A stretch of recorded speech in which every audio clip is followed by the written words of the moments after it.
Hi friends, today we are going to be learning a new step of multiplication. This is for children who are in grade 4 and we are learning multi-digit multiplication.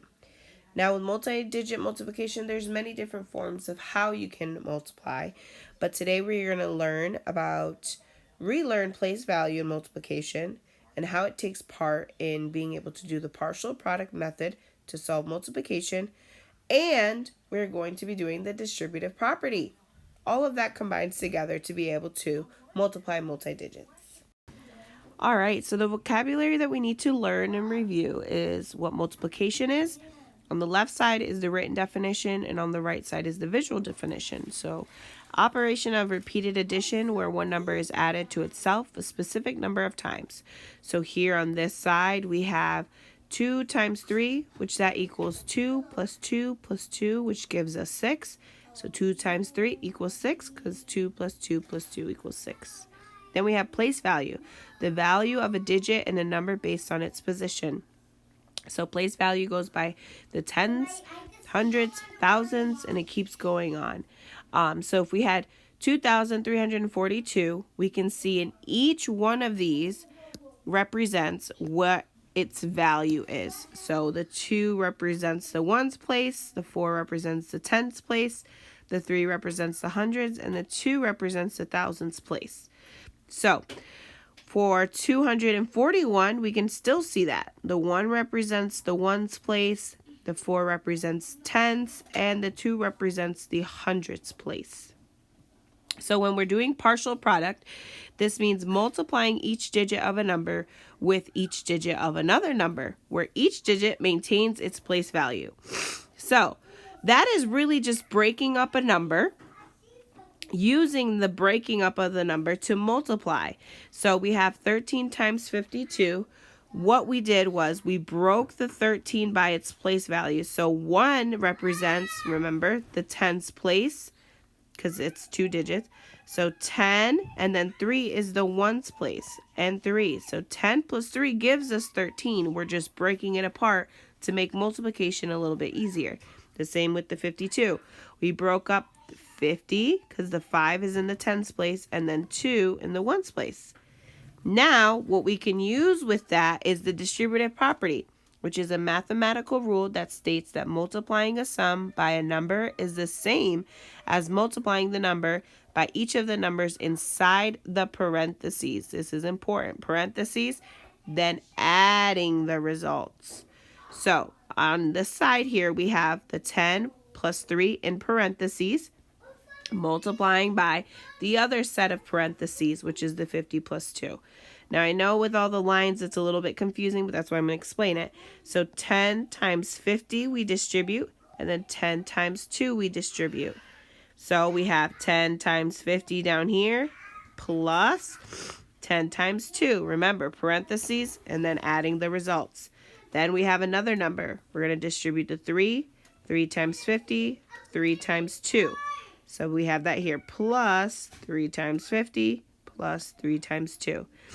And when you break those into doing them one, like each box to total it out, you can do that, or you can do it mentally. You get 500 plus 20 plus 80 plus 6, which gives us a total of 606. Now, aside from the distributive property, we're still going to be sort of distributing, but we're going to be using it in a different visual way, which is the box method. I didn't have a definition for the box method because it's more of a visual thing of using distributive property.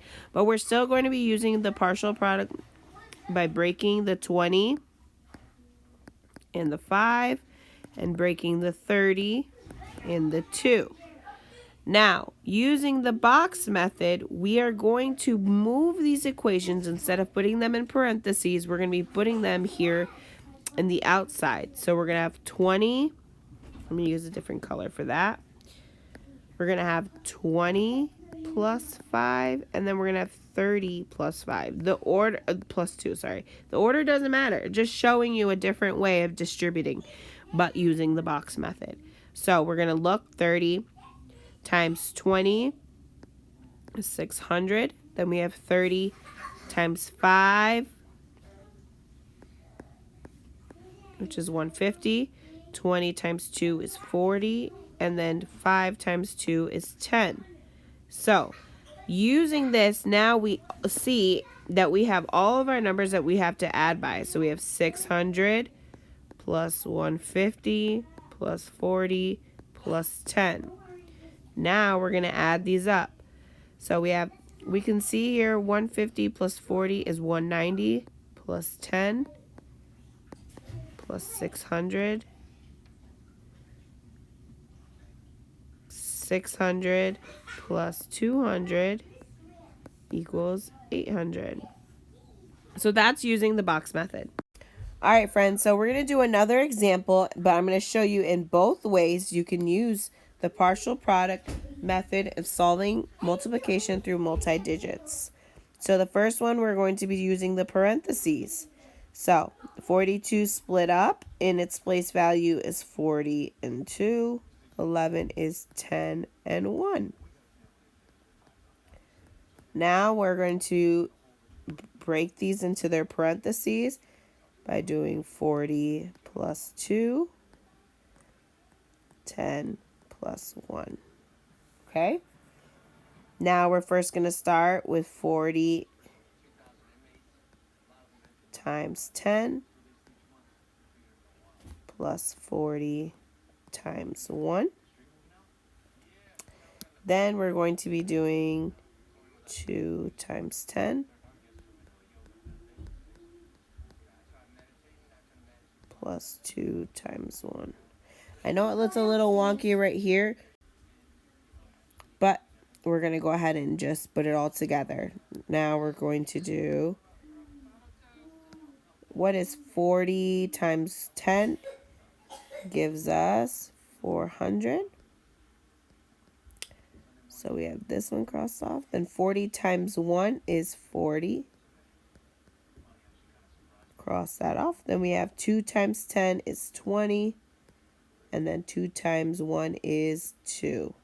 Now we're going to add everything up.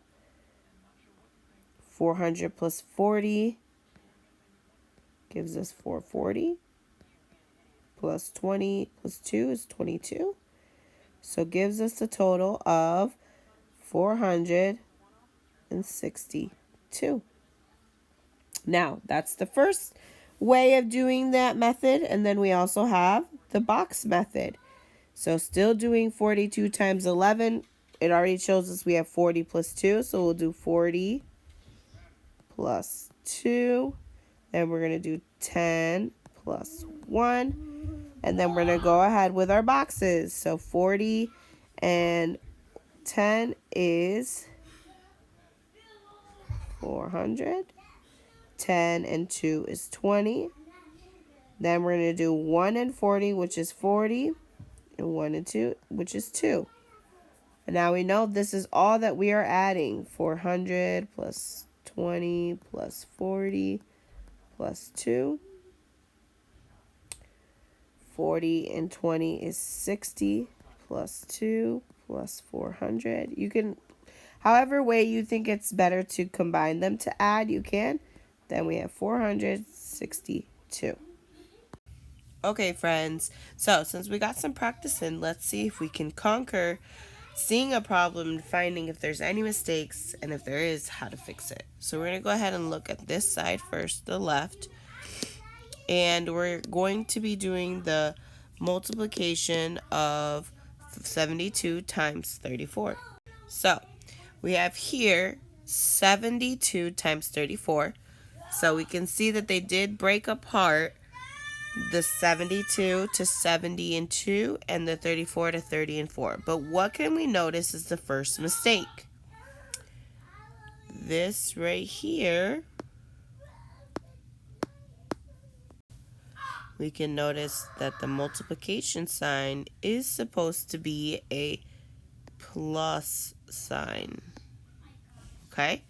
So that one sign probably would cause a lot of change, seeing as if you look at both sides, this answer is very long and this answer is very short. Let's see what kept going wrong.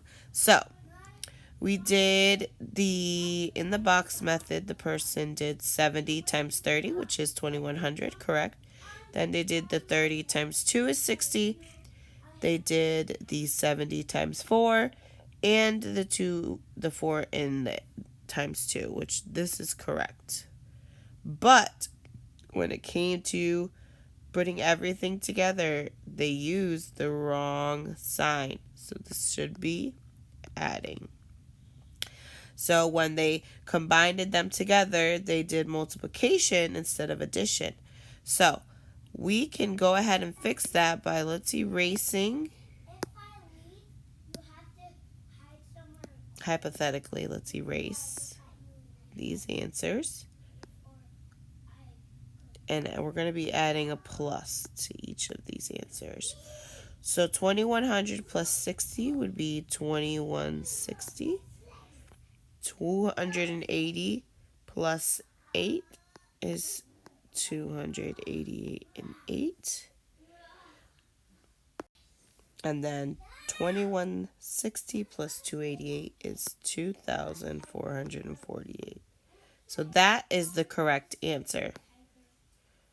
Okay, so we can obviously see on the next side, they didn't have the right answer, but let's see what they did wrong. And they did the distribution method with the parentheses. So they broke down 72 to 70 plus 2. Then they broke down to 34, 30 plus 4. This is correct. Now let's see. They distributed the 70 to the 30, but they didn't distribute the 70 to the 4. So the thing that they didn't do right on this side is they didn't distribute the 70 to the 4. And they didn't distribute 2 to 30. Only they did 2 to 4. So we can see that down here. 70 times 30 plus 2 times 4. So that's what they did wrong. So we're going to cross this off. And we're going to use what we distributed. So it would be 70 times 30 plus 70 times 4, and then 2 times 30 plus 2 times 4. Obviously, it would be a long line, but I don't have space. And when we get all of that together, we're going to get that 2100 plus 70 times 4 is the 280. Plus 60 plus 8. And we know at the end the final answer is 2,448. All right, friends. That's awesome that we were able to correct what each problem they did wrong and kind of see where their head was at. And because we're mastering this, we're able to know how to do this as well. All right, friends. I'm so proud of you. You were able to learn a different way of being able to multiply multi-digit numbers by using partial products, the distributed property, and learning the box method. I'm so proud that you guys were able to conquer. You get a star and a happy face for your hard work.